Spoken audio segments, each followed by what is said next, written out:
king settles into his seat as an endless procession of servants begins filing into the great hall. Each carries another magnificent dish until the table seems to disappear beneath an overwhelming display of roasted meats, shimmering sauces, jeweled fruits, exotic spices, and towering sugar creations. Yet despite the astonishing abundance, the king will barely touch most of what has been prepared. Many of the dishes were meant to be admired, counted, and remembered. Diplomats study every platter, rivals silently measure every luxury before the food is carried away untouched. Even the towering sugar monuments, standing proudly at the center of the table, were never intended for eating. Crafted months in advance around hidden wooden frames, they resemble conquered cities, mighty fortresses, and scenes from sacred history proclaiming the triumph of the ruling dynasty. They are edible only in theory. Their real purpose is spectacle. While the banquet dazzles everyone inside the palace, unseen dangers sit beside every plate. The wine served so generously has been sweetened with compounds containing lead because the taste is considered smoother, and richer sauces, bubbling for hours inside expensive kitchen pots, quietly absorb poisonous metals from their cookware. Decorative ceramic plates painted with royal emblems release invisible toxins whenever acidic foods are placed upon them. Every beautiful detail that symbolizes wealth and perfection carries another hidden threat. Outside the palace walls, entire communities struggle through hunger and failed harvests, while inside the rulers slowly poison themselves beneath chandeliers surrounded by unimaginable luxury. This is the reality of a Habsburg banquet. It is not simply a meal shared among nobles. It is a carefully designed performance of authority. Every course, every decoration, every imported ingredient announces political dominance, religious legitimacy, and absolute control. Over a vast empire, the table itself becomes a battlefield, where prestige is displayed instead of weapons. Every guest understands that nothing here exists merely for pleasure. Each serving communicates a message. We possess so much wealth that wasting it proves our superiority. We command lands so distant that the impossible appears effortless. We have been chosen by God to rule, and this overwhelming abundance is presented as undeniable evidence. Yet beneath this carefully constructed image, another story unfolds. The same excess meant to symbolize divine blessing quietly begins destroying the very people it celebrates. Every luxurious meal weakens their bodies bit by bit. Their joints stiffen, their stomachs suffer, their minds cloud, and their ability to produce healthy airs slowly disappears. Their empire stretches across continents, gathering treasures from every corner of the known world, yet the rulers sitting at the center of that immense power gradually decay from within. Surrounded by unimaginable riches, they unknowingly consume the very forces that will contribute to their decline. The true purpose of these banquets becomes even clearer during one remarkable celebration.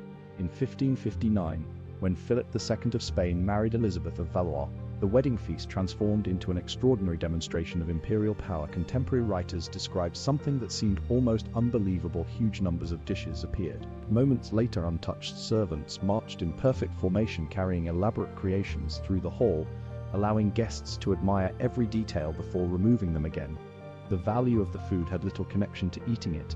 Its greatest value lay in being witnessed. Meals extended through dozens of carefully organized courses, sometimes 30, sometimes 50. During the grandest ceremonies, the number climbed even higher. Guests remained seated for 6, 7, or even 8 hours according to rigid court protocol. Every movement followed strict ceremonial rules. Food passed before them like soldiers during a military parade.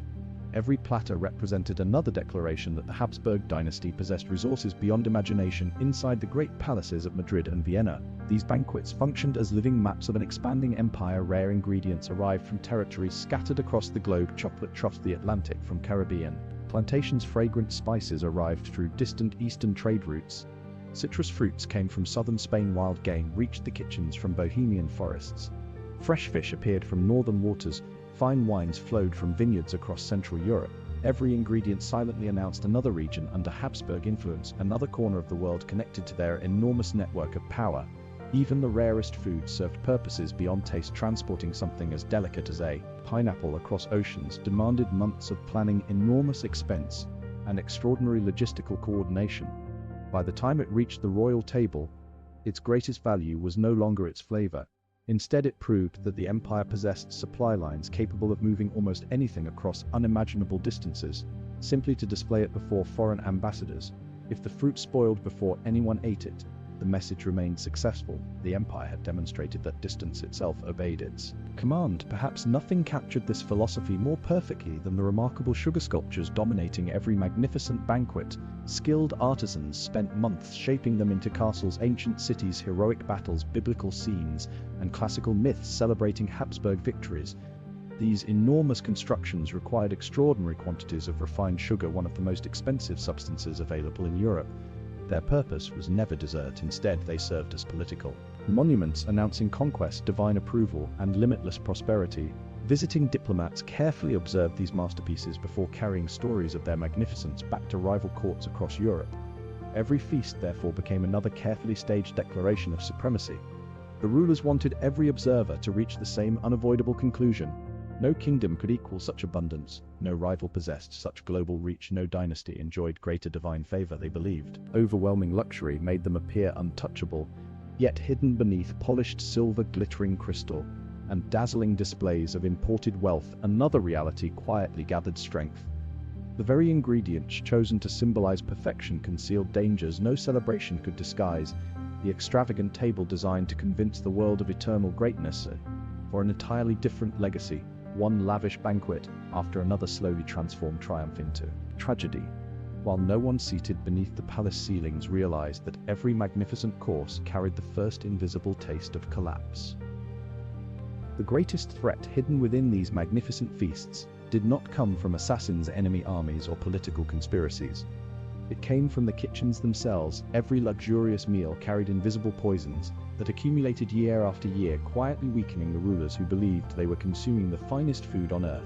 The danger began with the cookware used by royal chefs. Expensive copper pots lined with lead were considered essential for preparing the rich sauces, fruit preserves, and slow-cooked reductions that defined aristocratic cuisine.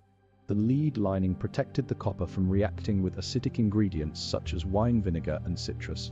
But during the long hours of simmering, tiny amounts of the metal dissolved directly into the food. Every elegant sauce, every preserved fruit, and every carefully reduced broth carried traces of contamination that slowly entered the bodies of those who ate them. Sometimes the poisoning was not accidental at all. Court kitchens deliberately added lead acetate, commonly known as sugar of lead, to certain wines because it created an exceptionally smooth, sweet flavor. It transformed ordinary wine into something luxurious and made already expensive vintages seem even finer. The immediate taste delighted the guests, but the long-term consequences remained invisible. Lead slowly attacked the nervous system, damaged the digestive tract, inflamed the joints, and weakened reproductive health. Because the suffering appeared gradually over many years, no one connected the sweetness in the goblet with the pain spreading through their bodies. What seemed like refinement was quietly becoming destruction. Even the magnificent plates displayed before every noble carried their own hidden danger. Colorful majolica ceramics decorated with royal crests and elaborate heraldic designs symbolized status and sophistication. Plain dishes belonged to common households, while richly painted tableware reflected imperial greatness. Yet the brilliant glazes covering those ceramics contained large amounts of lead. Whenever acidic foods such as pickled vegetables, citrus sauces, or vinegar-based meats rested upon them, poisonous particles seeped into every serving. Physicians occasionally recognized the possibility of harm, but appearance mattered far more than caution. At court, beauty always outweighed safety. Splendor remained more valuable than health. Sugar itself represented another dangerous luxury. Throughout Europe, refined white sugar stood among the most expensive ingredients money could buy. Producing its dazzling white appearance often involved equipment and processing methods that introduced additional contamination. The brighter and purer the sugar appeared, the more prestigious it became. Royal kitchens consumed astonishing quantities, not only in desserts but also in meat dishes, savory sauces, and countless elaborate recipes where sweetness demonstrated wealth rather than culinary balance. Merchant families might purchase only small amounts throughout an entire year, while Habsburg kitchens used enormous quantities every single week. The dazzling white crystals decorating banquets became another invisible source of harm, disguised as privilege. Court physicians carefully recorded the strange illnesses affecting members of the royal family: persistent stomach pain, severe joint inflammation, restless nights, unexplained irritability, chronic digestive disorders, and recurring fertility problems appeared again and again throughout medical records. Yet these symptoms were explained through the medical beliefs of the age, imbalances of bodily humors, corrupted air, divine testing, or mysterious spiritual causes seemed far more believable than the possibility that luxury itself had become poisonous. The thought that the most refined objects surrounding the emperor could actually destroy him contradicted everything the monarchy believed about divine favor and noble superiority. So nothing changed, the same cookware remained in use, the same glazed plates returned to the table.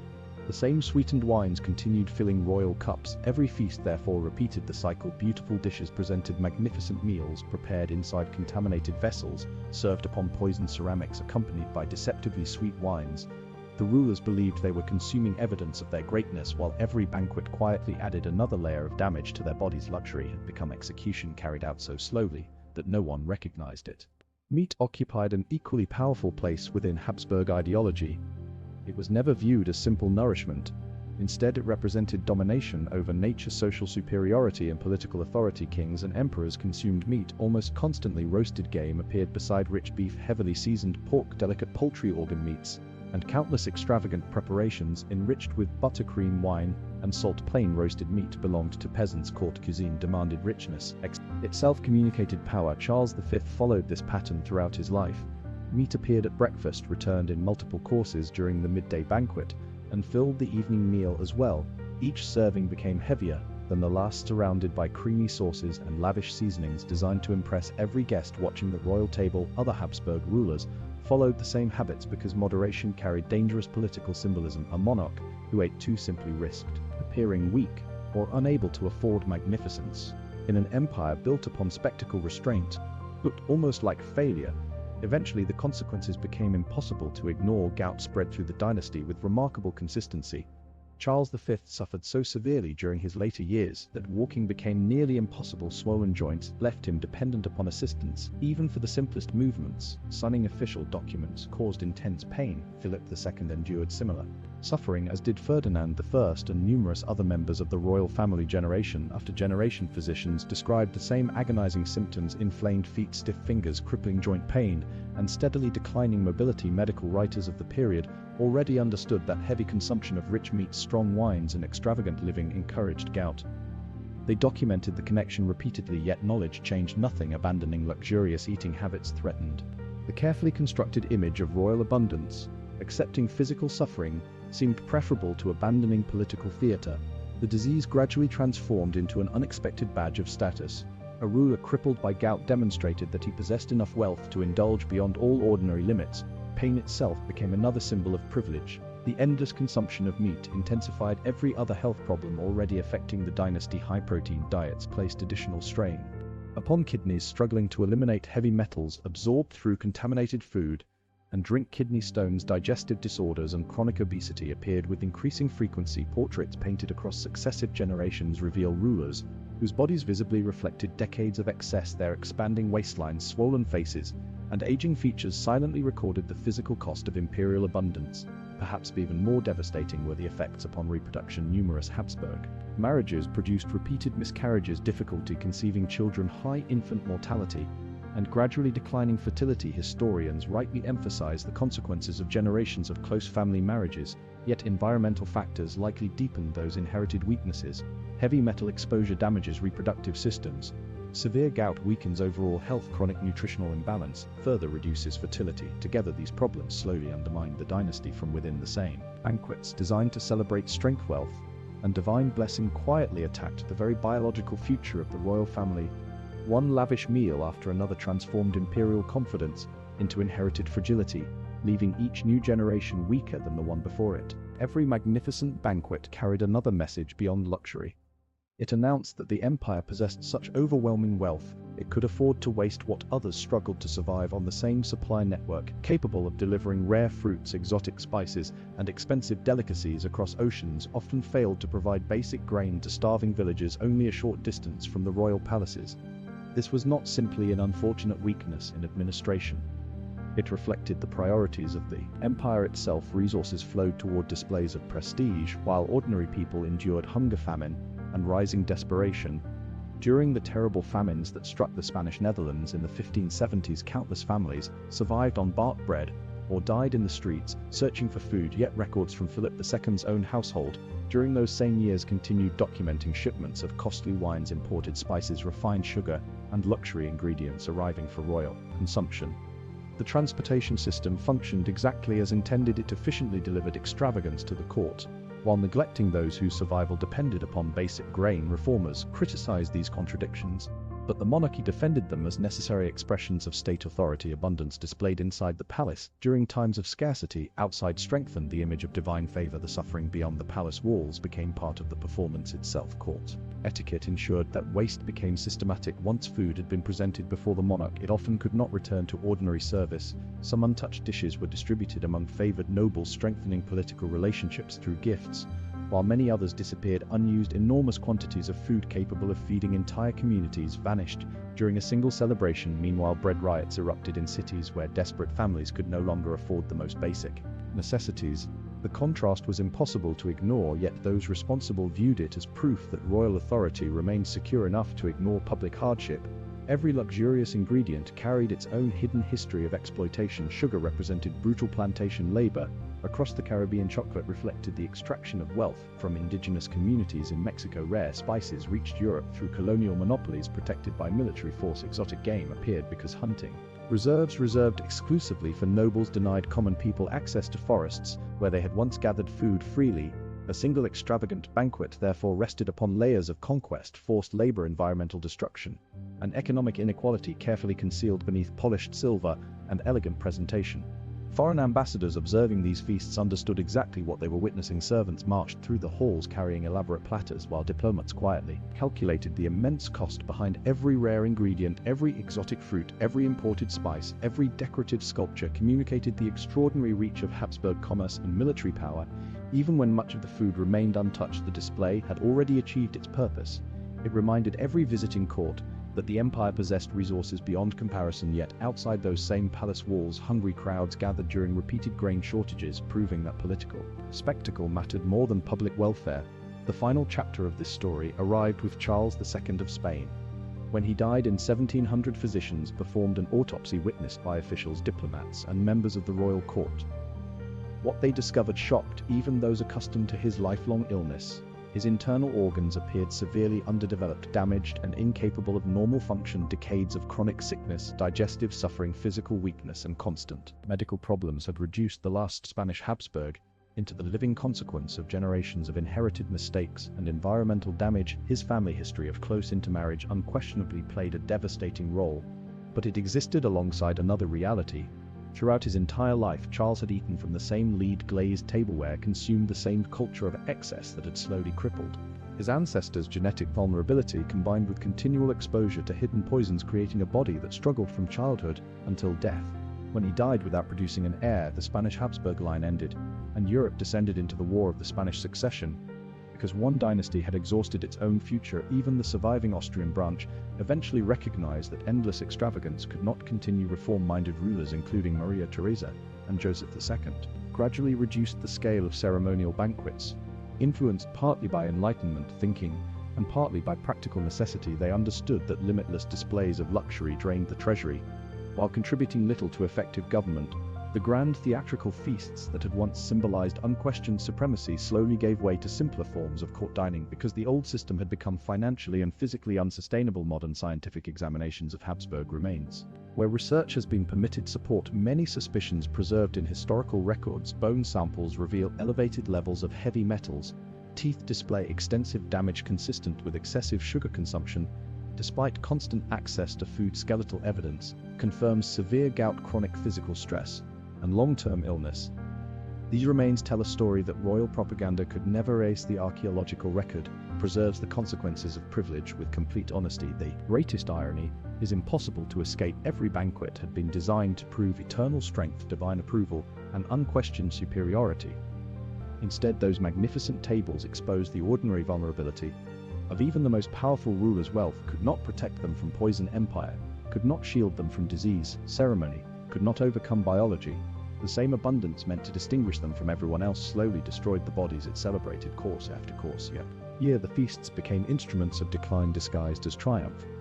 They believed the table displayed the blessing of heaven, yet history remembers something very different. An empire gathered the riches of two hemispheres, placed them before its rulers, and watched them consume the symbols of their own collapse until the dynasty disappeared, leaving behind only empty thrones, ruined bodies, and a warning that power built upon excess eventually devours itself from within.